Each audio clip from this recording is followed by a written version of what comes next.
Barack Hussein Obama naît le 4 août 1961 à Honolulu, à Hawaï. Sa mère, Anne Dunham, est originaire du Kansas, tandis que son père, Barack Obama Sr., vient du Kenya. Le couple s'est rencontré sur l'île de Maui, dans un contexte où leur union attire les regards.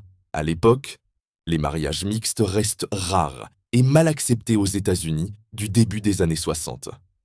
La grand-mère maternelle d'Obama s'oppose fermement à cette relation, d'autant que des rumeurs circulent sur la double vie de Barack Sr., déjà père de plusieurs enfants au Kenya.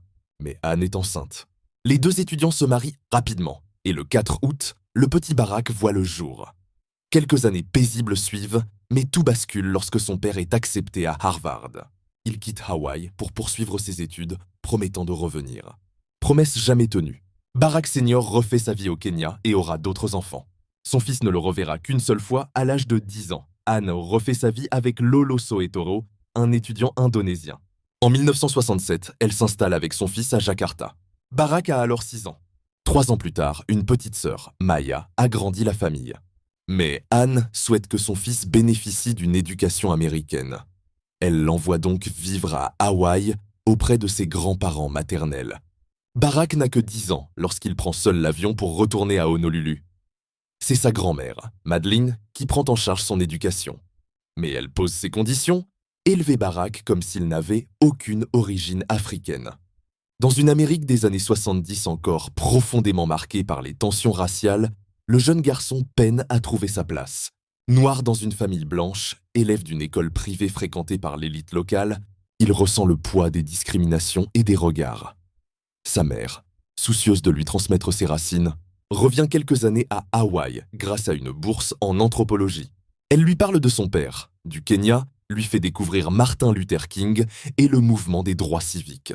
Ces récits marqueront profondément Barack et en 1979, à 18 ans, il quitte Hawaï pour la Californie et intègre l'Occidental College de Los Angeles. Charismatique, beau parleur, sportif, il devient vite une figure populaire du campus. Mais il cherche aussi son identité, délaissant peu à peu le surnom Barry, pour affirmer son héritage afro-américain. Il s'essaie à la politique étudiante et se découvre un talent d'orateur. 2 ans plus tard, il est admis à l'Université Columbia de New York. Il vit modestement, partage un appartement délabré près de Harlem, découvre la dure réalité des ghettos et les inégalités criantes de la société américaine. Entre lectures intenses, jogging à Central Park et petits boulots, il forge sa conscience politique. C'est à cette époque, en 1982, qu'il apprend la mort de son père dans un accident de voiture. Une perte brutale qui laisse un vide immense mais renforce son désir de donner du sens à son histoire. Diplômé, il part en 1984 à Chicago pour travailler comme organisateur communautaire dans les quartiers défavorisés du South Side. Là, il découvre la pauvreté, le chômage, mais aussi le rôle central des églises dans la vie locale. Il se convertit au protestantisme et se rapproche du révérend Jeremiah Wright, dont les sermons mêlent spiritualité et combat politique. En 1988, il intègre la prestigieuse Harvard Law School. Comme son père avant lui, il foule les couloirs de l'université la plus renommée du pays. Mais cette fois, il ne se contente pas d'y passer. Il s'impose. En 1990, il devient le premier étudiant noir élu président de la Harvard Law Review, la revue juridique la plus respectée des États-Unis. Les médias s'intéressent déjà à ce jeune homme brillant promis à un grand avenir. Lors d'un stage dans un cabinet d'avocats à Chicago, sa vie prend un nouveau tournant. Il rencontre Michelle Robinson, jeune avocate talentueuse et engagée. Elle le forme, le conseille, et finit par céder à son charme. Leur premier rendez-vous, une séance de cinéma pour voir Do the Right Thing, de Spike Lee, suivi d'une glace au chocolat. L'histoire d'amour commence. En 1992, Barack et Michelle se marient, leur union célébrée par le révérend Wright. Ensemble, ils s'impliquent dans la vie de Chicago. Barack enseigne le droit constitutionnel, défend les droits civiques, tandis que Michelle travaille à la mairie.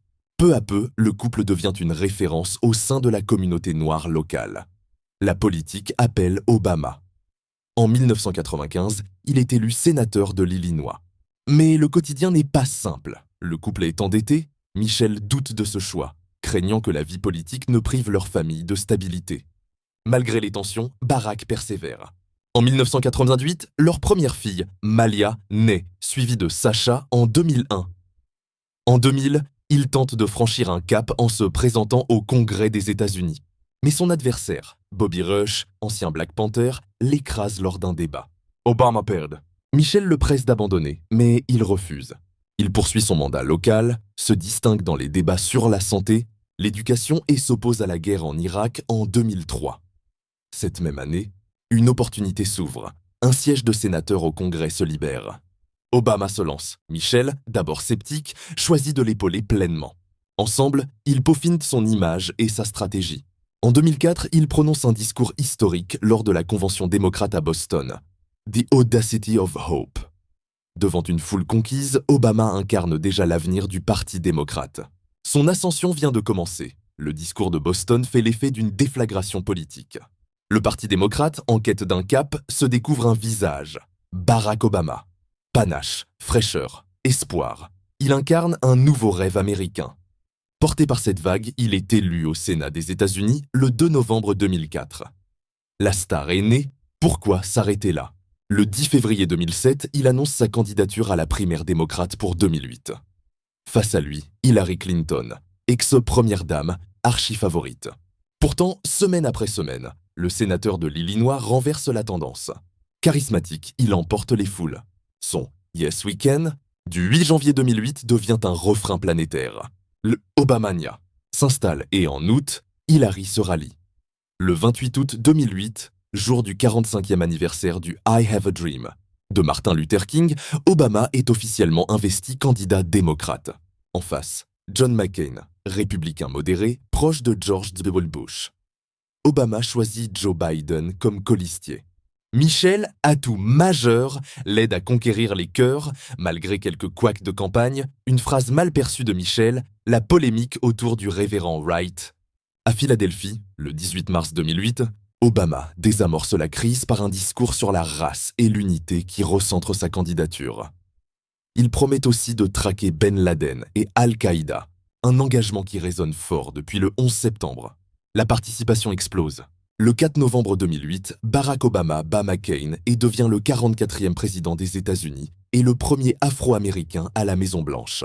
Le 20 janvier 2009, il prête serment devant une marée humaine. Priorité donnée à une vie familiale la plus normale, possible pour Malia et Sacha. Et au terrain de basket, son premier mandat est dominé par la crise de 2008. Plan de relance et surtout le Obamacare. 2010, qui étend la couverture santé. Discours du Caire, détente sur le nucléaire. Il reçoit le prix Nobel de la paix, 2009.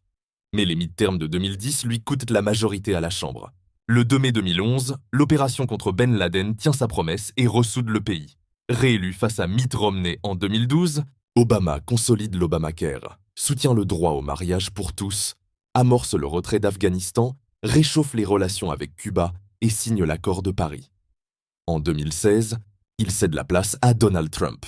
Resté à Washington pour la scolarité de Sacha, il publie en 2020 ses mémoires « Une terre promise » et appuie la victoire de Joe Biden. Obama aura redonné un visage au rêve américain. Celui d'un homme de conviction, persévérant, capable de transformer l'espoir en dynamique politique.